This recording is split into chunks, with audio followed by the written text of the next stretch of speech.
Hey, welcome back to the Chili Prepper. It's Saturday here right now when I'm recording this, and I was just getting ready to start taking seeds out, and I thought, why not make a video? So let's go through the steps on how to save your seeds from your peppers, so that way you don't have to rebuy them again next year. You know, you're always going to want different varieties. There's a ton of different seeds out there, but especially if you have a reoccurring. I mean, I've had some seeds for years and years, or I should say that variety for years and years, and I just keep saving the seeds and regrowing it again next year. Today we're going to be working with the cherry bomb. I did a couple little short videos on it. If you don't know yet, hot peppers are measured in Scoville units. Your typical jalapeno is going to be like 2,000 or 2,500 Scoville units, and your cayenne is going to be about 50,000 Scoville units. The cherry bomb pepper is somewhere in between. They say that, you know, I've heard a lot of people say that it's a little hotter than a jalapeno. I think it's quite a bit hotter than a jalapeno. Like, it engulfs your mouth in heat, but it's not intolerable. It's got a good flavor to it. It's a good one if you're starting to step up your tolerance. First things first, anytime you're dealing with a hot pepper, get some gloves on your hands. Take it from me, pro tip. When you get done, do not touch anything above the neck or below the waist. Trust me. Wash your hands thoroughly.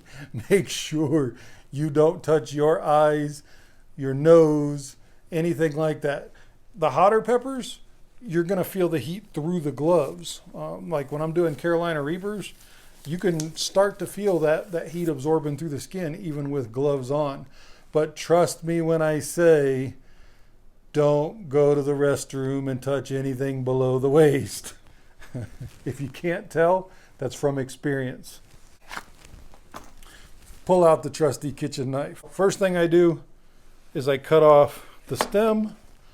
I make sure that's all out of there. You're probably going to be surprised at how many seeds these things have. You know, a lot of people say the seeds are the hottest. It's actually the placenta that's inside there. I take a little butter knife like this.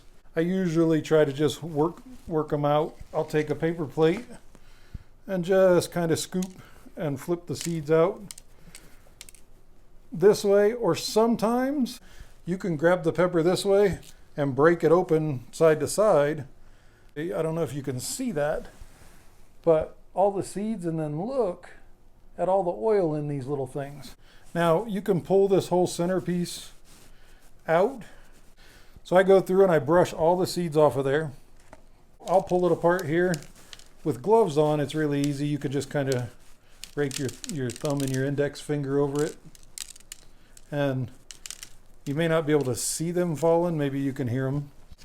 Take a look. I've got this little basket that I'm doing here, and I've got an extra just regular paper plate that I'm going to do. I'll come back and show you. This plate will be full. I'll usually take them to the sink, put them in a strainer, spray it with water, just kind of scrape it back and forth, and try and wash them up a little bit. I'll pour them back on. I'll put a paper towel. I'll take a paper towel and lay it over the paper plate, dump the seeds back on. That'll help absorb the moisture from when you're washing them.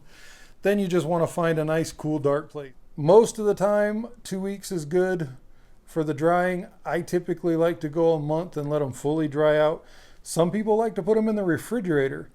I don't know why. I've never done it that way. For some reason, that makes me think, I don't know, maybe a little bit too cold. After that, I put them in seed packs and get them ready for sale. You always want to let that seed or that pepper mature as long as possible. If you're doing a banana pepper, let it go red. Let it start to get wrinkly. Same thing if you're doing jalapenos. Let that thing go red. Don't pull it from a green jalapeno or a green bell pepper. Wait until it fully matures before you pull that seed, and you'll have a much higher germination rate. Okay, I'm back. I wanted to show you. It doesn't really, I don't know if it gives you a really good idea, but There are a lot of seeds here. I'll do an update when I go to package them up. You still have to sift through them. You really just want the nice tan, I guess you call it tan looking seed, you know, very healthy looking plump seed. I do that as I'm going into the seed packets. We'll do an update, give you an idea like how many seed packets I got out of that. My goal is to have a very affordable seed packet for everybody. It shouldn't cost you an arm and a leg. Remember, don't touch anything above the neck or below the waist. Trust me, you don't want that fire. I'm Steve. This is the Chili Prepper channel. We'll see you later.